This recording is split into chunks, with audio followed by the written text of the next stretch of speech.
Nag-start ang ating araw na napakasaya at napaka-productive kasi nakagawa tayo ng vlog today.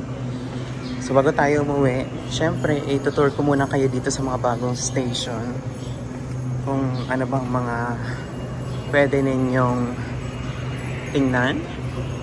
So nakikita natin meron ditong elevator from ground to second floor at meron din ditong escalator.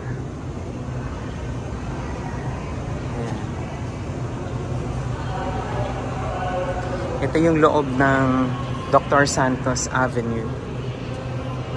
Dr. Santos Station. SM Sukat. Ayan. Fernando Poe Jr.